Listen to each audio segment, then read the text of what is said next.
En años recientes, los santos de los últimos días hemos enseñado, cantado y testificado más en cuanto al Salvador Jesucristo. Me alegro de que nos regocijemos más en ello.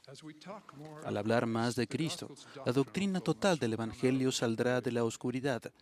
Por ejemplo, algunos amigos pueden ver cómo se relacionan nuestras creencias de la expiación con nuestras creencias de llegar a ser como nuestro Padre Celestial.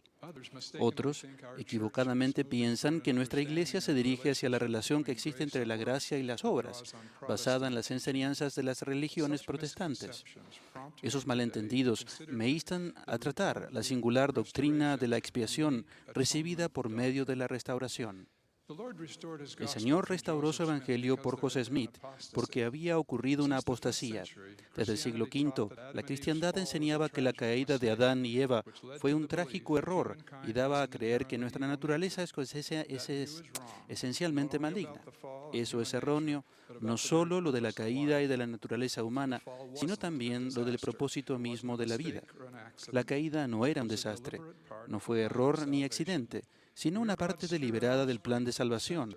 Somos linaje espiritual de Dios enviados a la tierra inocentes de la transgresión de Adán.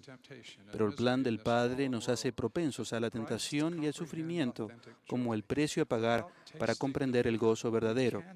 Sin probar lo amargo, no podemos comprender lo dulce.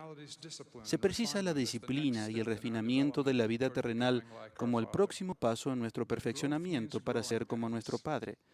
Crecer significa padecer los dolores del crecimiento, significa aprender de los errores, en un proceso hecho posible por la gracia del Salvador, la cual extiende después de hacer cuanto podamos. Adán y Eva aprendieron de sus experiencias a menudo difíciles. Sabían lo que siente una familia con problemas. Piensen en Caín y Abel. Pero gracias a la expiación, podían aprender de su experiencia sin ser condenados por ella. El sacrificio de Cristo no anuló sus elecciones y los volvió a un Edén de inocencia, lo que sería una historia sin argumento ni crecimiento. El plan de Dios es uno de desarrollo, línea por línea, paso a paso, gracia por gracia. Si tienen problemas, no piensen que algo anda mal con ustedes. Luchar con esos problemas es la esencia misma del propósito de la vida. Al acercarnos a Dios, Él nos muestra debilidades y con ellas nos hará más sensatos y fuertes. Descubrir sus debilidades quizás signifique que se están acercando más a Él y no alejándose de Él. Un converso australiano dijo: "Mi vida estaba llena de hierbas malas, con una que otra flor. Hoy no crecen hierbas, sino flores". Progresamos de dos maneras: quitando las hierbas negativas y cultivando las flores positivas. La gracia del Salvador bendice las dos si hacemos nuestra parte. Primero, debemos arrancar las hierbas malas del pecado y de las malas elecciones. No es suficiente con podarlas, hay que sacarlas de raíz, arrepentirnos completamente para satisfacer las condiciones de la misericordia. Pero ser perdonados es solo parte de nuestro progreso. No solo estamos pagando una deuda, nuestro objetivo es llegar a ser seres celestiales. Cuando limpiemos nuestro corazón, siempre debemos plantar, arrancar las hierbas malas y nutrir las semillas de las cualidades divinas. Y a medida que nos esforcemos y seamos disciplinados para merecer sus dones, aparecerán las flores de la gracia, como la esperanza y la mansedumbre. Un árbol de la vida puede echar sus raíces en ese jardín del corazón y dará un fruto tan dulce que aligerará nuestras cargas mediante el gozo de su Hijo.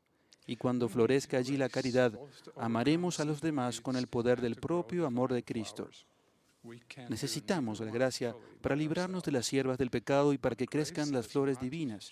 No podemos hacer eso por nosotros mismos. La gracia no cuesta poco, sino que es sumamente costosa e invalorable. ¿Cuánto cuesta esa gracia? Es suficiente solo creer en Cristo. El que encontró la perla preciosa dio todo lo que tenía por ella. Si deseamos todo lo que el Padre tiene, Dios pide todo lo que tengamos. Para merecer ese tesoro extraordinario, debemos dar de la misma forma que Cristo dio, o sea, cada gota que tenía. Cuán dolorosos no lo sabes, cuán intensos no lo sabes. Pablo dijo, si es que padecemos juntamente con Él, seremos coherederos con Cristo. Él dio todo su corazón y nosotros debemos dar todo nuestro corazón. ¿Qué perla valdría ese precio para Él y para nosotros? Esta tierra no es nuestro hogar, sino que estamos en una escuela intentando dominar las lecciones del gran plan de felicidad para regresar a casa y saber lo que significa estar allí. El Señor nos dice por qué el plan merece nuestro sacrificio y Él lo llamó el gozo de nuestra redención, Eva. Jacob lo llamó esa felicidad preparada para los santos. Por necesidad, el plan tiene espinas y lágrimas, las de Él y las nuestras. Pero puesto que Él y nosotros trabajamos juntos en eso, el ser uno con Él para vencer toda oposición, nos dará un gozo incomprensible. La expiación de Cristo es el centro mismo del plan. Sin su sacrificio, no sería posible regresar al hogar, estar juntos, ni llegar a ser como Él. Él nos dio todo lo que tenía, por eso. Cuán grande es su gozo, aun cuando uno solo de nosotros lo comprende y alza la vista por sobre las hierbas negativas y vuelve nuestro rostro hacia el Hijo. Solo el Evangelio restaurado tiene la plenitud de esas verdades. Pero el maligno se ocupa de decepcionarnos. Trata de persuadir a la gente que esta iglesia sabe menos, cuando en realidad sabe más, sobre cómo nuestra relación con Cristo nos convierte en verdaderos cristianos. Si debemos dar todo lo que tenemos, entonces dar solo casi todo no es suficiente. Si casi guardamos los mandamientos, casi recibiremos las bendiciones. Por ejemplo, algunos jóvenes piensan que pueden revolcarse en el lodazal del pecado y luego darse una ducha de arrepentimiento justo antes de ser entrevistados para la misión o el templo. Algunos planean arrepentirse en el acto mismo de la transgresión. Así se burlan del don de la misericordia que se logra mediante el arrepentimiento sincero. Algunos mantienen una mano en las paredes del templo mientras tocan lo impuro del mundo con la otra. Hay que poner las dos manos en el templo y mantenerlas allí si deseamos ser salvos. Una sola mano ni siquiera es casi suficiente. El joven rico había dado casi todo. Cuando el Salvador le dijo que debía vender todo lo que tenía, no hablaba solo de las riquezas. Podemos tener la vida eterna si le deseamos, pero solo si no hay nada que queramos más. Por eso debemos darlo todo, porque Dios no puede hacernos progresar en contra de nuestra voluntad y sin nuestra participación total. Sin embargo, aun cuando utilicemos toda nuestra energía y recursos, carecemos del poder para crear la perfección que solo Dios puede efectuar. Nuestro todo sigue siendo solamente casi suficiente hasta que sea consumado por el todo de Él, que es el consumador de la fe. En ese punto, nuestro imperfecto pero consacrado casi es suficiente. Mi amiga Donna creció pensando que se casaría y criaría una numerosa familia, pero esa bendición no llegó. En su lugar, pasó su vida adulta prestando servicio a los de su barrio con gran compasión y aconsejando a los niños con problemas en un distrito escolar. Sufría de una gran artritis que la inmovilizaba y la entristecía, pero continuaba alentando a sus amigos. Un día, Donna habló del sueño de Ley y dijo, «Me imagino ir por el sendero estrecho y angosto asida a la barra de hierro, pero me desplomo de fatiga en el sendero». En una bendición que le dio su maestro orientador, se le dijo que el Señor había aceptado su vida. Donna lloró. No había pensado que su vida de soltera fuera aceptable. Pero el Señor dijo, si están dispuestos a cumplir sus convenios con sacrificio, son aceptados por mí. Y yo creo verlo a Él andando por el sendero, desde el árbol de la vida, para ayudar a Donna a ponerse de pie y llevarla de regreso a casa. Piensen en muchos que como Donna se han consagrado tanto que para ellos el casi es suficiente. Los misioneros que están en Europa y otros lugares que no dejan de compartir lo que saben en el corazón a pesar del continuo rechazo. Los pioneros de los carros de mano, que dijeron haber llegado a conocer bien a Dios en sus dificultades y que fue un privilegio pagar el precio para conocerlo.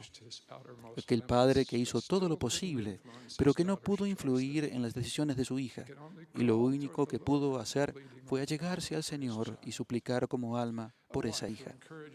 La esposa que alentó a su débil marido hasta que las semillas del arrepentimiento finalmente brotaron en el corazón de él. Ella dijo: traté de considerarle como Cristo me hubiera considerado a mí. El marido cuya mujer padeció por años un desorden emocional que la imposibilitaba, pero para él siempre fue nuestro pequeño problema y nunca la enfermedad de ella. En el reino de su matrimonio, él padeció con ella en todas sus aflicciones, de la misma manera que Cristo, en su reino infinito, en todas nuestras aflicciones, fue afligido. El pueblo que se menciona en Tercer Nefi 17 había sobrevivido la destrucción, la duda y las tinieblas para llegar al templo y estar con Jesús. Después de escucharlo por horas, se sintieron fatigados. Y cuando él se preparó para partir, lo miraron con lágrimas y con un gran deseo de que se quedara y bendijera a sus afligidos y sus hijos.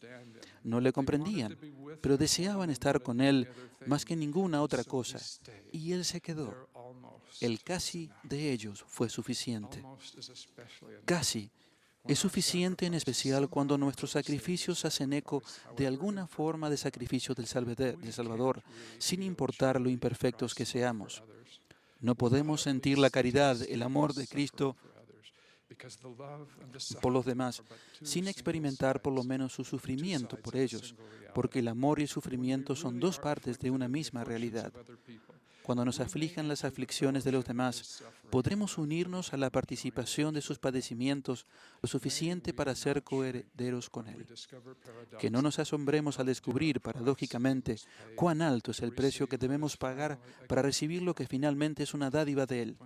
Cuando el todo del Salvador y nuestro todo se unan, no solo recibiremos perdón por el pecado, sino que lo veremos tal como Él es y seremos semejantes a Él. Le amo. Quiero estar con Él. En el nombre de Jesucristo. Amén.